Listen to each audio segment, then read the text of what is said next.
Well, hi there, and welcome to Personal Bankruptcy Canada. This is a place where we talk about financial issues that are affecting Canadians. I'm Wayne Kelly, and joining me today, we're going to be talking with David Smith, who is a founder of Personal Bankruptcy Canada, also a trustee in bankruptcy. And welcome, David. How are you?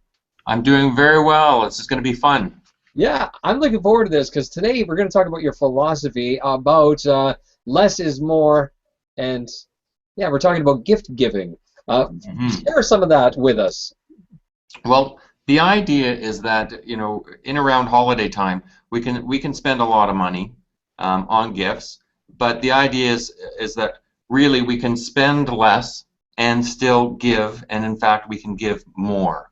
So it's a little bit of we're going to be changing some philosophies here because this goes against everything that we've ever seen on television, everything we've heard on radio, everything that the Christmas season is. So how does this work? And well, first off, how did you discover it? Yes. Well, it's a change in thinking, and it came to me and those around me that have kind of brought it to me, if you will, too, is people that are not happy with the status quo, that there can be a different way of spending our hard-earned money, a different way of sharing and saying we care about each other, and it can be more rewarding, a better life, not worse, not giving, not sacrificing and losing out, but actually doing things differently and winning out of it.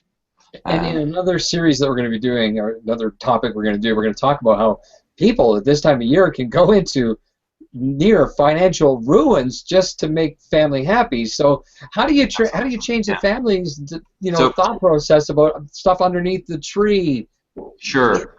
So right now I would suggest it's the idea of what is a gift, and it can be a hard thing that we buy and we wrap and it's expensive. We pick it up at a store, but we can also give time, and so spending time with family is a valuable gift. It's a very worthwhile and special gift.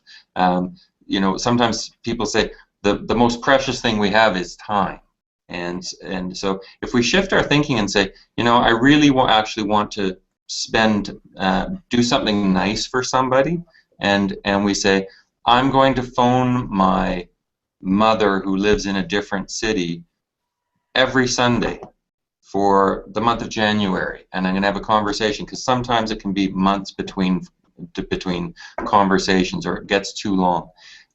Commit to that. Tell them your gift is that you're going to be talking to them every Sunday for half hour that is on your nickel to make that long distance charge or call, and connect with them. It can be a friend down the street that the second Tuesday of every month you're going to go out for a coffee with them at 7 p.m. and find out how they're doing and talk, engage with them. And so it can be much more meaningful to spend some time with people rather than buying the obligatory gift, which for a lot of people I do recognize there's a lot of joy in giving a gift, but it comes down to, can people afford it? Does it fit their budget? Is it really necessary? Is there a different way that they can get a similar or happier sense of joy through the gift of time? There's also making something unique, personal. I'm fortunate, I've got 2 young kids, and my daughter's recently learned to knit. So she wants to knit things for people. And it's very special when she makes something, because it's personal and it's from her. And so, I can say, I'd be afraid to knit something, because I don't know how to do it, and I'd make a mistake and it wouldn't look good. So we have to get over our own sense of, I can't do that, I'm not good enough, to say what matters is it's something that you made for somebody, and it is good enough, and they will value it because it came from the heart.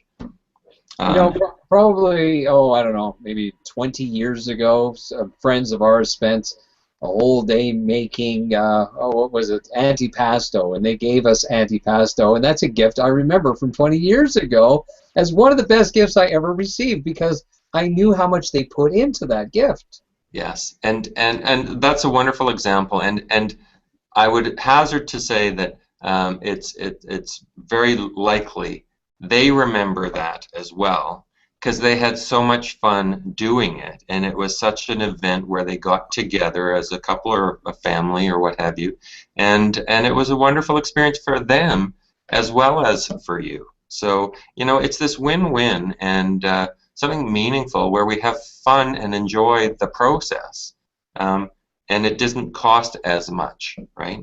We spend less.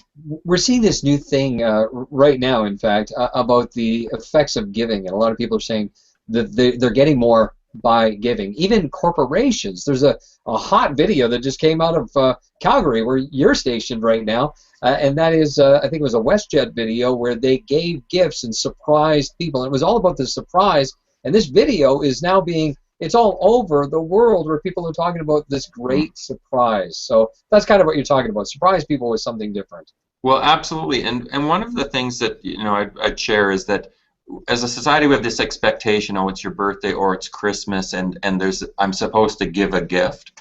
If we can kind of get over that amongst ourselves to say, I don't have to give you a gift at Christmas. I don't have to give you a gift at your birthday, but actually, I was out and I saw this perfect item that was discounted because it's the time of year. It could be after Christmas.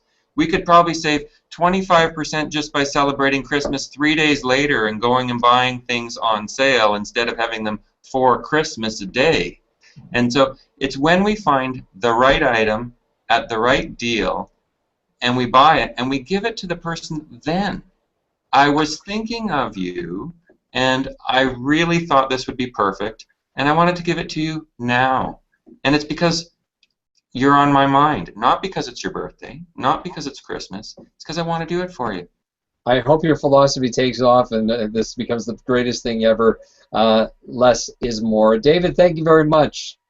Thank you, and best of luck to people as they embark on this. Less is more. I think it's going to be a very good success.